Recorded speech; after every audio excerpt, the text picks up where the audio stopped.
이스라엘 백성들이 하나님을 탓하고 원망을 합니다. 이것이 다 하나님 탓이오, 이렇게 원망을 하는 것이죠. 오늘 본문의 27절에 이렇게 하나님을 원망합니다. 너희가 말로 여호와를 괴롭게 하고도 이르기를 우리가 어떻게 여호와를 괴롭혀 들었나이까 하는도다. 또 이는 너희가 말하기를 모든 악을 행하는 자는 여호와의 눈에 좋게 보이며 그의 기쁨이 된다 하며 또 말하기를 정의의 하나님이 어디 계시냐 합니다. 그랬어요. 그러니까 이스라엘 백성들이요, 하나님을 향해서 하나님의 앞에 악을 행하는 자를 하나님이 기쁨이다 이렇게 말하니까 율법을 굳게 하고 또 자기 생각대로 하나님을 판단하는 거죠. 하나님 도대체 정의 하나님이십니까? 이렇게 묻고 있는 것이죠. 여러분, 우리가 하나님을 이렇게 탓할 때가 있지 않을까요? 종종 있죠. 신앙생활을 하다가 아무래도 이건 아니지 싶은 그런 일이 있을 때가 있지 않습니까? 그래서 이러면 안 되는 거 아닌가? 하나님이 살아 계시고 또 우리를 살아서 간섭하시고 섭리하시는 하나님이라면 이건 아닌데 싶은 그런 일이 생길 때 우리 마음속에 하나님을 탓하고 이거 하나님이 이러신 거야, 하나님을 원망하고 책망하는 일을 우리가 무심코 해버릴 때가 있습니다. 하나님 이건 아니죠. 이런 건 아니죠. 이럴 순 없지요. 하나님이 결국 잘못한 겁니다. 이렇게 하나님을 책망하는 거예요. 자, 그런데 우리가 어떻게 감히 하나님을 책망하고 하나님이 아니라 말할 수 있을까요? 이것은 불신앙이죠, 사실. 불신앙이죠. 하나님을 탓하는 끔찍한 죄요. 신실하시고 또 선하시고 또 우리를 향한 그 권능의 하나님, 그것을 믿지 않는 믿음의 불신앙의 모습인 것이죠. 사실 이스라엘 백성이 지금 그러고 있는 것입니다. 도대체 그들이 왜 그랬을까요? 하나님이 약속대로 바벨론에서 포로로 돌아와 이스라엘 땅에 가나안 땅으로 들어와서 예루살렘 성을 쌓고 성전을 다시 지어 하나님께 나아가는데, 그러면 하나님 은총 가운데 복을 넉넉하고 풍성하게 받아야 되는데, 그런데 오히려 어떻습니까? 척박하고 삶이 고단하는 거예요. 옆에 이방 민족들을 보니까 포로로도 안 끌려가고 이 사람들은 자기 조상 땅에 대대로 살면서 우리보다 훨씬 더 나은 거예요. 도대체 우상을 숭배하는 자들이 우리보다 낫다면 하나님을 예배하는 우리에게 하나님이 도대체 해준 게 뭡니까? 라고 그 마음의 불만과 불신앙이 싹트기 시작하는 거예요. 그러니까 하나님, 공의가 살아있습니까? 정의 하나님, 공의 하나님이 어디 계십니까? 이렇게 하나님을 책망하기 시작합니다. 여러분, 그러면 하나님은 어떠시겠어요? 하나님 보실 때는요, 이스라엘 백성의 이 원망이 기가 막히신 거예요. 오히려 이스라엘이 하나님 앞에 어떻게 합니까? 불순종하고 불충성하잖아요. 하나님 앞에 예배를 드릴 때 그 엄청난 부패와 타락이 있었고, 하나님 보실 때 뭐라 그래요? 차라리 누군가 성전문을 닫아버리면 좋겠다, 이렇게 말씀하실 정도로 괘씸하게 짱이 없는 거예요. 심판받아 마땅하죠. 그러니까요, 하나님이 보시는 이스라엘을 보는 눈과 이스라엘이 하나님을 보는 눈이요, 지금 정반대의 모습으로 있는 것입니다. 하나님이 우리가 언제 하나님을 괴롭게 했습니까? 우리가 언제 하나님을 속삭였습니까? 그러나 하나님은 속이 썩고 계신 것이죠. 우리도 종종 우리 상황 가운데서 하나님이 계십니까? 이렇게 물을 때가 있어요. 제가 뭘 하나님께 잘못했어요? 왜 그런데 이런 어려운 일을 주십니까? 제가 저 사람보다 하나님께 충성하지 못한 게 뭐가 있습니까? 제가 훨씬 더 믿음이 좋고 저 사람은 교회도 안 다니고 예수도 안 믿는데 내가 이렇게 수고하고 헌신했는데 하나님 어찌 그럴 수 있습니까? 하나님을 탓하고 따지고 싶은 마음이 생깁니다. 그때 하나님이 보실 때 그러나 뭐라 하시겠습니까? 이스라엘 백성이 하신 말씀이 참 하나님은 많으신 거죠. 하나님이 그 모든 상황 속에서요, 이유와 목적이 있으신 거예요. 이스라엘을 돌이켜 깨닫게 하시고 그들을 어떻게든 새롭게 하시고자 하는 하나님의 뜻이 분명한데 이스라엘은 그런 하나님의 마음은 아랑곳 않고 깨달으려 하지도 않고 하나님을 향해 도전적 자세로 저항하고 하나님을 책망하고 있는 것이죠. 그래서 그런 이스라엘 백성들을 향해서 하나님께서 이렇게 응답하시는 거예요. 그래, 공의의 하나님이 어디 있느냐고 너희가 묻느냐? 내가 이렇게 대답한다. 그게 1절 말씀이죠. 만군의 여호와가 이르노라. 보라, 내가 내 사자를 보내리니 그가 내 앞에서 길을 준비할 것이요. 또 너희가 구하는 바 주가 갑자기 그의 성전에 임하시리니 곧 너희가 사모하는 바 언약의 사자가 임하실 것이라 그랬어요. 이거는 예언의 말씀이에요. 이 말씀은요, 하나님께 이들이 말하는 거죠. 하나님, 공의 하나님이 어디 있습니까? 이 말은요, 공의란 말 자체가 재판이란 말이에요. 재판. 하나님, 우리랑 재판합시다. 이 말이에요. 하나님, 우리 대면하여 시시비비를 가려봅시다. 누가 더 잘못했는지 책망하는 거죠, 하나님을. 그럴 때 하나님이 이렇게 대답하시는 거예요. 내가 너희에게 나타나겠다. 너희에게 가겠다. 이렇게 말씀하시는 거예요. 자, 근데 오늘 보면 1절 말씀에 좀 헷갈릴 수가 있어요. 이 말씀은요, 잘 보시면 등장인물이 세 명이 있습니다. 자, 첫째는 누구냐? 내가 내 사자를 보내겠다 했으니까 이 내가가 누구죠? 그 앞에 나오죠. 만군의 여호와가 이르노라. 이렇게 됐으니까 하나님이시죠. 여호와 하나님이 먼저 계십니다. 하나님이 하시는 말씀이에요. 그런데 그 하나님께서 내 사자를 보내겠다 그랬어요. 자, 사자는 뭐 하는 사람이에요? 메시지를 전하는 사람이죠. 그러니까 하나님께서 어떤 사자를 보낼 것인데 그 사자는요, 두 번째 인물이죠. 어떤 일을 하는 사람일까? 그 뒤에 나옵니다. 그가 내 앞에서 길을 준비할 것이라 그랬어요. 내 앞에서, 즉 하나님이 가시는 그 길을 미리 예비하는 사람을 보낼 것이다 그랬습니다. 여러분, 그가 누굴까요? 요한복음 1장 23절에 보면 이르되 나는 선지자 이사야의 말과 같이 주의 길을 곧게 하라고 광야에서 외치는 자의 소리로라. 누굽니까? 세례 요한이죠. 세례 요한. 이사야서 40장 3절에 보면 외치는 자의 소리여 이르되 너희는 광야에서 여호와의 길을 예비하라. 사막에서 우리 하나님의 대로를 평탄케 하라 그랬어요. 그러니까 하나님이 백성 앞에 친히 오실 것인데, 직접 대면하여 오실 것인데, 그 하나님의 놀라운 영광이 이 땅에 나타나실 이 사건 앞에 예비하는 사자를 보낼 것인데, 그것을 말라기에 이미 주님께서 오시기 전에 세례 요한을 보낼 것을 미리 예언하고 계시는 거예요. 자, 그럼 마지막 세 번째 누굴까요? 이 예비를 한다는 건요, 너무 중요한 인물이 오기 때문에 아니겠습니까? 주인공을 예비하는 거 아니겠어요?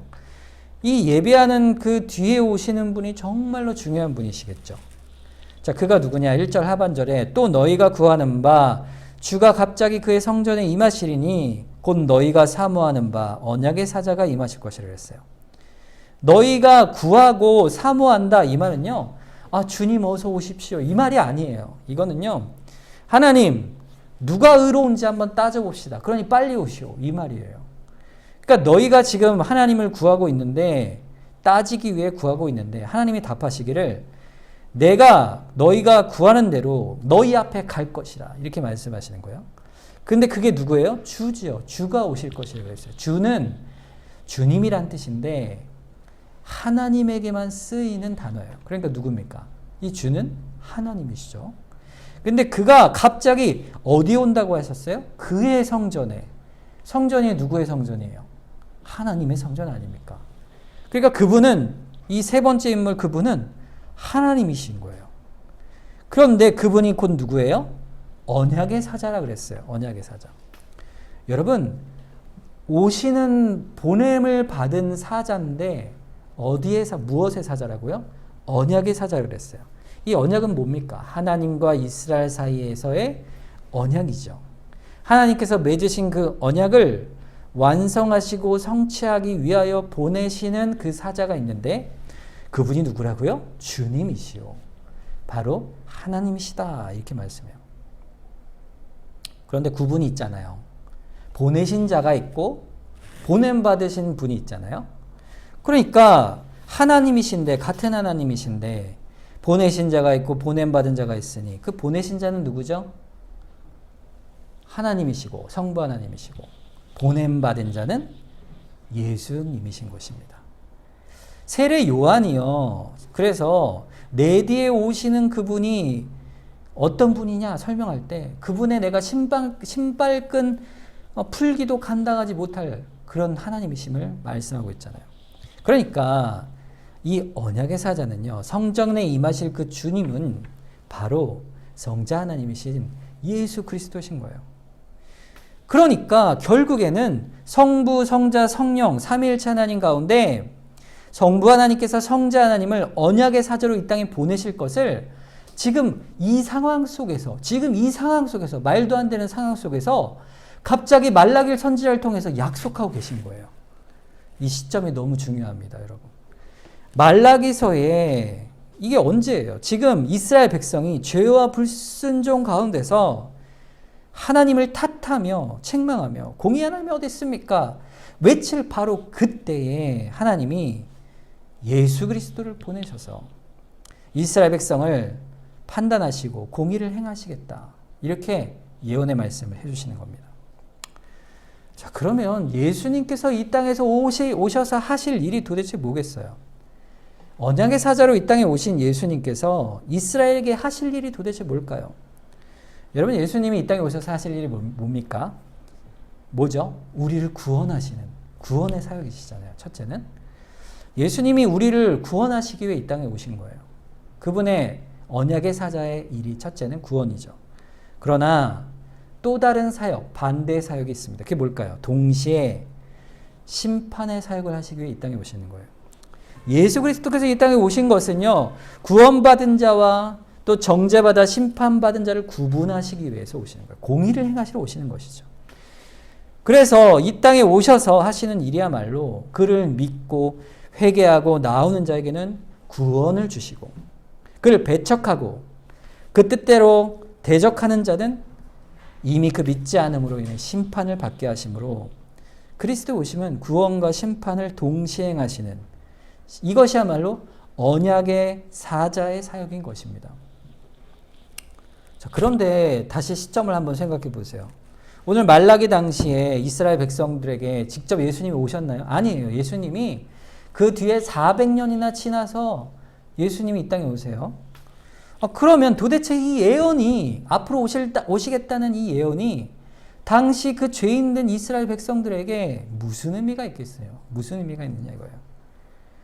어떤 의미가 있느냐? 본문 5절을 보세요. 내가 심판하러 너희에게 임할 것이라. 점치는 자에게와 간음하는 자에게와 거짓 맹세하는 자에게와 품꾼에 삭세되어 억울하게 하며 과부와 고아를 압제하며 나그네를 억울하게 하며 나를 경외하지 아니하는 자들에게 속히 증언하리라. 만군의 여호와가 말하였느니라. 무슨 말이에요? 내가 너희를 심판하겠다 이 말이죠. 여기서 내가 누굽니까? 언약의 사자신 예수 그리스도시죠.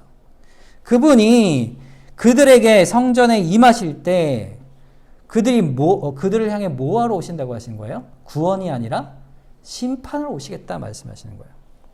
하나님이 우리에게 어떻게 이러실 수 있습니까? 하나님을 책망하자 하나님이 언약의 사자로 메시아를 보내셔서 그래 내가 너희에게 약속한 대로 언약한 대로 너희에게 가겠다 그러면서 모세의 율법을 따라 그들이 범한 죄를 공의 가운데 낱낱이 드러내 그들을 죄인됨을 드러내시겠다 이렇게 말씀하시는 거예요. 그들의 실상이 하나님을 통해 다 드러나게 될 거예요. 다 드러나게 될 거예요. 여러분, 하나님 앞에서 우리가 서 있을 때 율법은요 우리를 정죄합니다. 우리가 십계명을 봉독하죠. 근데 그 십계명의 말씀들 하나하나는요 우리가 죄인임을 드러내죠. 하나님의 율법에 비추면요 우리의 부패가 낱낱이 성품이 드러나서 얼마나 우리가 큰 죄인인가 본질상 죄인인가를 하나님의 율법의 말씀이 비추어줘요. 그래서 공의의 하나님이 임하시면 이스라엘 백성이 살까요? 죽을까요? 당연히 죽죠. 죽음 외에는 다른 길이 없는 거예요. 인간이 하나님 앞에 책망하고 힐문하고 하나님 어떻게 제게 이러실 수 있습니까? 하고 공의를 들어 따질 때 우리가 하나님 법도에 따라 과연 누가 옳은가 시시비를 가리면, 하나님께서 친히 가리시면 우리에게는 당연히 뭐가 있어요? 정죄죠. 정죄. 죽음밖에는 없는 것입니다. 여러분, 그런데 오늘 본문 말씀은요, 이렇게 끝나지 않아요. 우리가 죽고 정죄되어 심판받았다. 큰 이 말씀 안에요, 우리를 향한 하나님이 반전의 말씀을 이 말씀 속에 주십니다.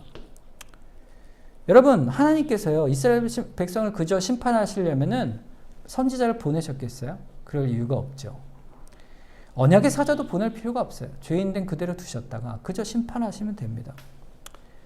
하나님은요, 이렇게 패역한 이스라엘에게 오히려 그 언약에 약속하신 대로 하나님이 무한하신 긍휼과 사랑으로 그들을 덮어주십니다. 하나님이 우리를 용서하시고 긍휼히 여기시고 우리의 죄악을 오래 참으시는 분이세요. 하나님이 우리를요, 돌보지 않습니다라고 투덜거릴 때 하나님을 실문하고 하나님을 책망하고 그럴 때조차도 하나님은 그것을 참아내시고 우리가 돌이켜 나오길 원하시고, 하나님께서는 그래서 우리랑 다른 분이에요. 어떻게 다를까요? 이사야서 55장 6절과 8절에 보면 너희는 여호와를 만날 만한 때 찾으라. 가까이 계실 때 그를 부르라. 악인은 그의 길을, 불의한 자는 그의 생각을 버리고 여호와께로 돌아오라. 그리하면 그가 긍휼히 여기시리라.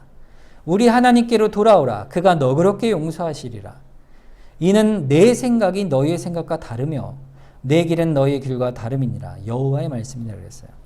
하나님은요, 우리의 성정과 전혀 비교할 수 없는 분이세요. 그의 긍휼은 한이 없고 그의 용서는 한이 없으며 그의 사랑도 한이 없으십니다.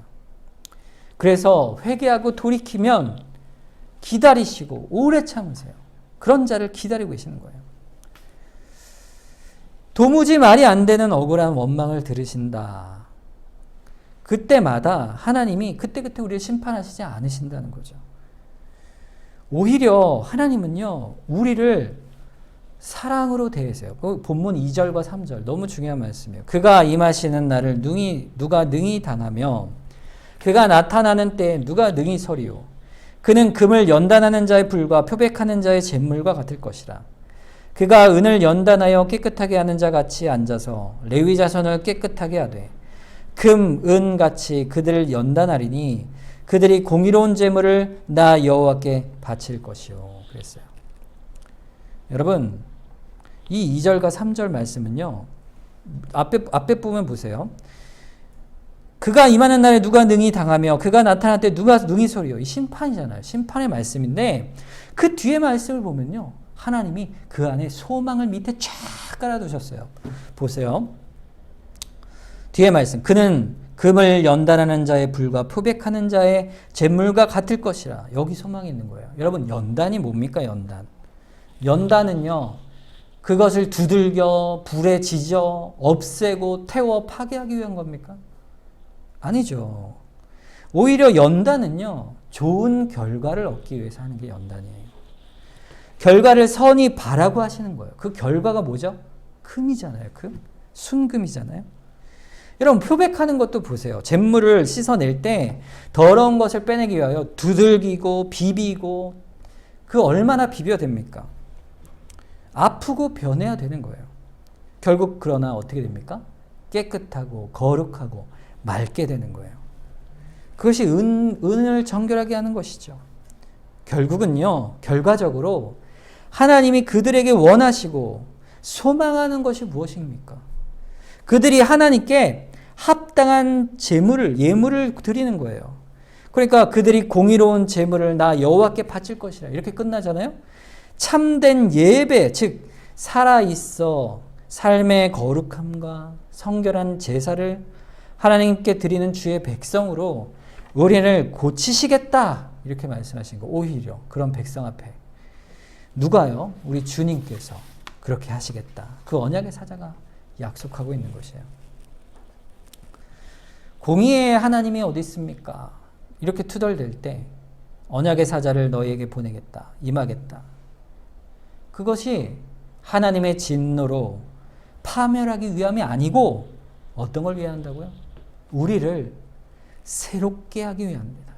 우리 새롭게 하기 위함입니다. 우리를 재련하고 연단하여 마침내 금과 은으로 맑고 깨끗한 하나님의 은혜와 용서와 사랑이 그 연단 속에 있는 것이에요. 여러분, 우리가 어떤 자가 되기 위해 그럴까요? 고린도후서 5장 17절에 보면 그런즉 누구든지 우리죠. 그리스도 안에 있으면 새로운 피조물이라. 이전 것은 지나갔으니 보라 새 것이 되었도다. 이것이 하나님의 연단의 목적입니다. 하나님의 뜻이에요. 보세요. 그래서 우리 신자들은요, 우리의 인생은요, 우리가 살아가는 인생길의 순례길 동안에 절대로 하나님이 온실 속에 두지 않으세요. 우리 인생을. 비바람 다 피하고 좋은 것만 주셔서 그렇게 살다 죽게 하지 않으세요.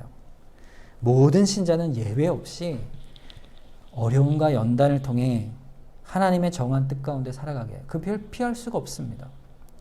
여러분, 어떤 분이 어릴 때부터 모태신앙인데 평생 너무 잘 살고 그렇게 평안하게 살다가 죽는다면요, 오히려 그분은요, 하늘에서 받을 상급이 별로 없을 거예요.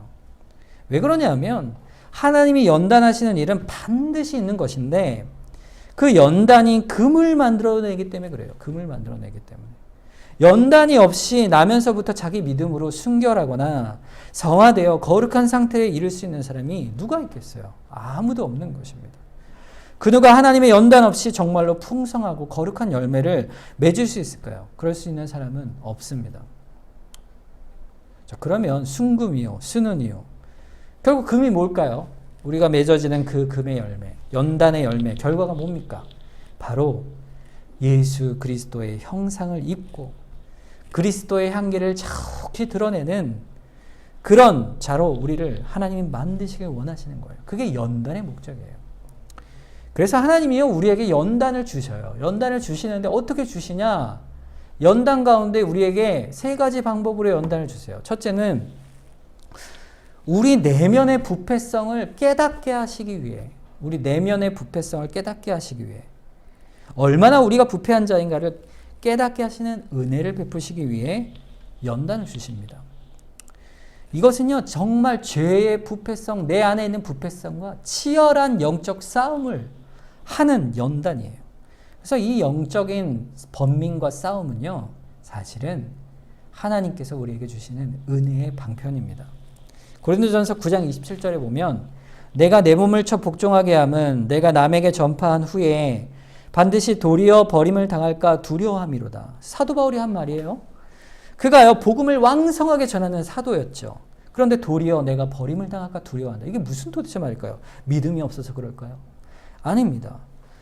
이 복음을 전하고 사도의 일을 하는 이 놀라운 일을 행할 때 자기 마음속에 부패한 성정이 자기 의가 되어서 은혜를 점점 까먹게 되고 내 부패성 때문에 하나님을 멀리하고는 미련한 자가 되지 않게 하소서, 이런 기도와 같은 거예요.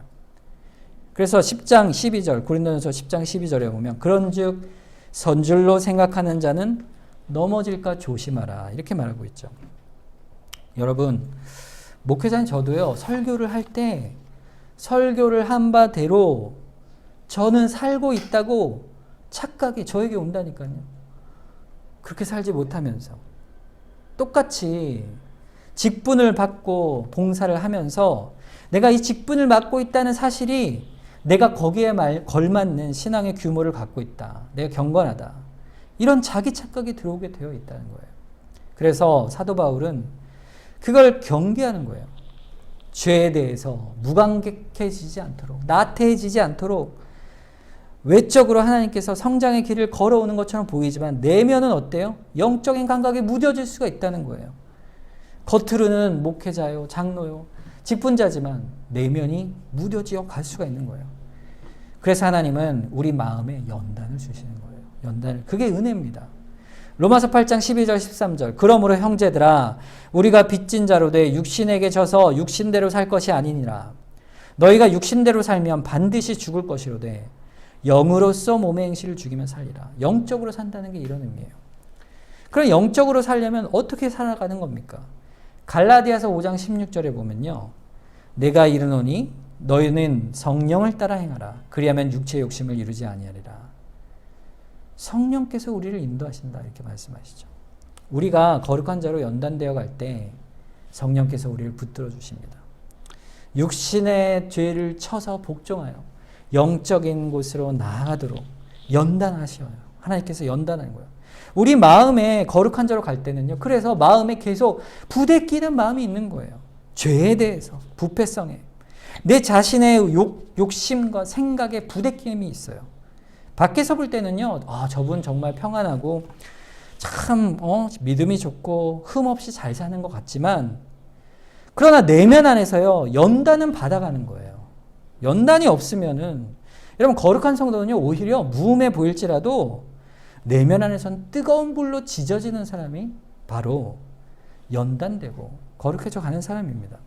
그래서 자신을 돌아보는 거예요. 내가 연단을 받고 있는가? 내 마음에 이런 부대낌이 있는가? 돌아보는 거예요. 그러니까 결국은 이스라엘 백성처럼 자기가 옳다 하는 자에게는요. 그런 연단이 없어요. 없는 겁니다. 자기가 죄인이라 이렇게 생각해야 되는 거예요. 평소에는요. 저는 죄인입니다. 이렇게 고백하지만 여러분 서로 교인들 간에 혹은 누군가의 관계 가운데 갈등이 생기면 그때는요. 마음속에 어때요? 신앙의 실력이 그때 드러나는 거죠. 내 안에 연단받는 사람은 그 불편한 관계 속에서 그 사람이 잘못했다 할지라도 나는 의롭고 상대 허물로 인하여 내면 안에 하나님의 말씀을 듣고 연단하여 그러면서 주여 제 탓입니다. 이렇게 생각하는 내가 옳아라고 정죄하는 자가 아니로 그러면서 불같은 가운데 드러나는 자가 바로 이런 외적 연단에서 승리하는 자가 되겠죠. 빌립보서 2장 3절에 보면 아무 일에든지 다툼이나 허영으로 하지 말고 오직 겸손한 마음으로 각각 남을 낮게 여기라. 이게 뭐예요? 그리스도의 마음이다 그랬어요. 나보다 남을 더 낮게 여기고 그가 가운데 철저히 나를 낮춰 그렇게 살아가는 거예요. 외적인 관계 속에서도. 두 번째는요. 연단이 있는데 그것은 내면적인 갈등뿐 아니라 외적인 시험이에요. 시험. 실제로 하나님께서요. 우리를 시험에 두세요. 상황 속에 두세요. 스스로 가만두면 내면의 부패성을 잘 못 본단 말이죠. 그래서 하나님께서 우리에게 시험을 주세요. 그때 우리는 어떠해야 될까? 베드로전서 1장 6절에서 7절. 그러므로 너희가 이제 여러 가지 시험으로 말미암아 잠깐 근심하게 되지 않을 수 없으나 오히려 크게 기뻐하는도다.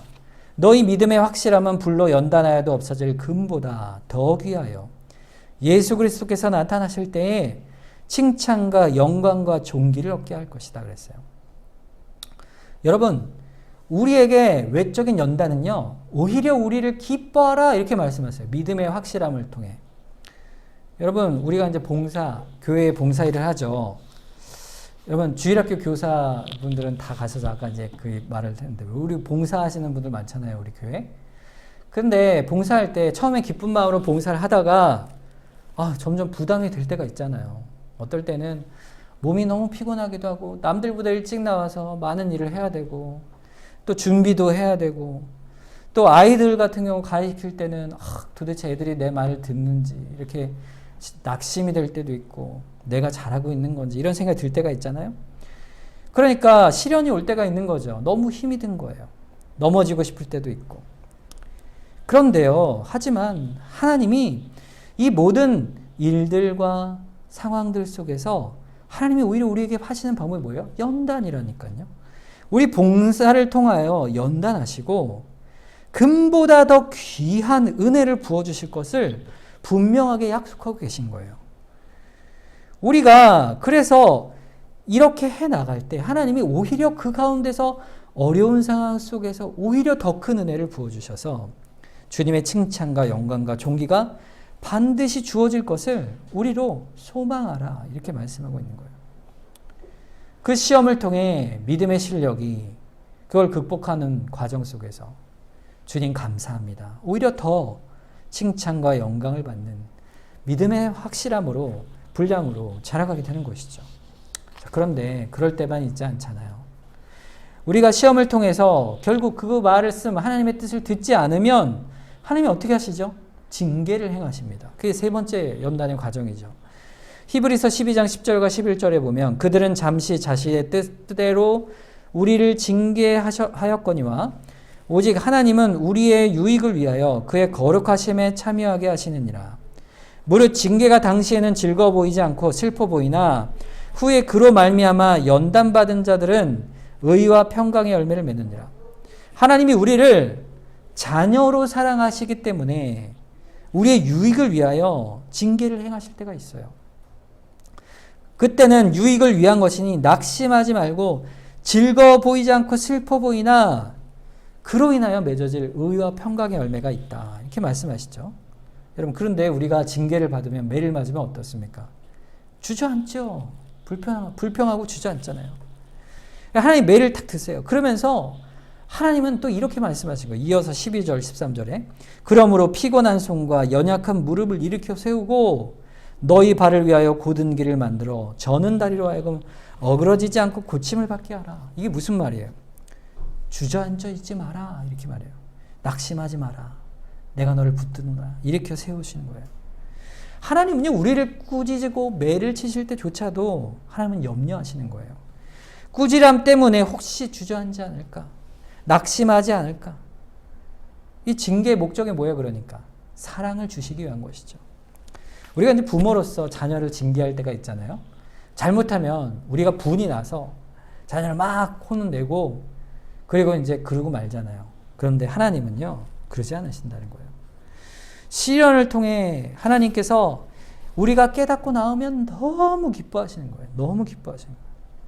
그래도 못 깨달으면 징계를 하시는데 징계해서라도 깨달으면 너무너무 기뻐하시되 상까지 주시는 분이세요. 상까지.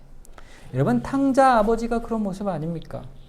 기뻐하며 맨발로 돌아온 아들을 향해 달려나가서 반지를 끼고 얼싸안고 그를 사랑하시는 하나님의 모습이 거기에 있죠. 하나님은요, 연단을 우리에게 상 주시기 위한 은혜의 목적으로 베푸시는 것입니다. 오늘 말라기서에서 하나님 제발 공평하게 하십시오. 하나님을 책망하는 자에게 그래 언약한 대로 비춰보니 너희가 얼마나 흉악한 죄인인 줄 알겠느냐 하시면서 심판으로 끝내시는 게 아니라 내가 너희를 연단하여 오히려 정금으로 만들겠다. 하나님이 그렇게 말씀하시는 거예요. 하나님 우리가 다르시죠. 어떻게 그러실 수 있을까요? 6절에 보면 본문 6절에 나 여호와는 변하지 아니하나니 그러므로 야곱의 자손들아 너희가 소멸되지 아니하느니라. 나는 결코 너희를 향한 사랑을 긍휼을 변치 않는 하나님이라. 결코 너희가 소멸되지 아니할 것이라. 너희가 투덜대고 원망하고 고집하며 불순종하지만 나는 너희를 항상 사랑하노라. 나는 항상 너에게 동일한 하나님이라. 그렇게 말씀해 주시는 겁니다. 사랑하는 여러분, 우리가요 그 은혜로 천국에 가는 겁니다. 그 은혜 아니면 우리가 천국에 가겠어요? 우리가 잘한 것을 따져서 누가 천국 갈 수가 있겠습니까? 우리를 보세요. 우리가 숱한 허물 있잖아요. 예수 믿고서도. 하나님에 대하여 무지하니까 잘 몰라서 죄를 짓기도 하고 하나님을 너무 가볍게 여겨서 하나님을 임의로 우리 생각대로 우리 같은 줄 알고 판단해서 죄를 참 많이 짓잖아요. 알고도 짓고 어떨 땐 모르고도 짓고. 그런데 하나님께서 성경을 이렇게 배워가고 그러면서 깨닫게 하시면서 내가 참 무지한 말을 했구나. 내가 짐승과 같은 자로다. 이렇게 시편 기자처럼 회개를 마음속에 부어주시면서 하나님 앞에 돌아오게 하시는 겁니다. 우리의 부패성을 보고 내면의 부패성을 보고 연단하게 하시고 또 시험과 시련 속에 연단하게 하시고 또 그것도 말을 안 들으면 결국 징계로 꾸지람으로 우리를 결국에는 돌이키게 하셔서 우리를 모든 것들로 다 하나로 새롭게 하시는 정금으로 은으로 우리를 깨끗한 자로 하나님이 기뻐하시는 예배자로 감사의 제사를 드리는 자로 우리를 바꾸어 가시는 하나님이신 것입니다. 이 말씀 안에 죄악된 이스라엘 가운데 하나님은 오히려 구원의 은혜를 보여주시는 것이죠.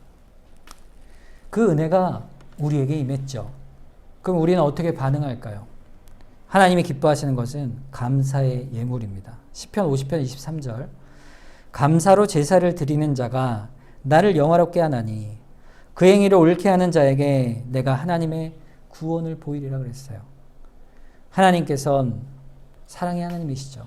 결국 우리를 감사의 제사로 나오도록 불러내십니다. 우리에게 감당할 시험밖에 주시지 않는다 그랬어요. 하나님이 사랑의 하나님께서 우리를 시험으로 멸망시키려고 주신 게 아니에요. 그러니 우리는 어떻게 해요? 하나님 감사합니다. 우리에게 연단을 주신 것도 우리의 참 기쁨입니다. 또 하나님이 어떤 연단으로 우리를 정금같이 하실지 하나님 그러나 힘들고 지칩니다. 도와주시옵소서. 그럴 때 하나님께서 우리를 붙들어 주시는 것입니다. 하나님이 도우세요. 그게 그리스도께서 우리에게 베푸시는 놀라운 은혜의 모습이죠. 우리는 어떻게 살아야 될까요? 참 예배자로 주님께 나아가는 자로 원망하던 우리 마음을 바꾸어 그리스도의 형상을 닮아가는 자로 그렇게 나아가는 것이죠. 그 은혜를 우리가 이미 받고 있는 것입니다. 하나님의 은혜 가운데. 오늘 말씀을 우리가 기억하면서 우리의 죄악됨을 주님 용서하여 주시옵소서. 더불어 우리의 연단과 시련으로 하나님께 원망했던 우리 마음이 이제는 감사로 주님 찬송합니다 고백하는 그러한 은혜가 있게 하여 주시옵소서. 우리를 새롭게 하여 주시옵소서. 우리에게 믿음의 연단을 주시옵소서. 우리 함께 이 시간 합심해서 한번 기도하도록 하겠습니다.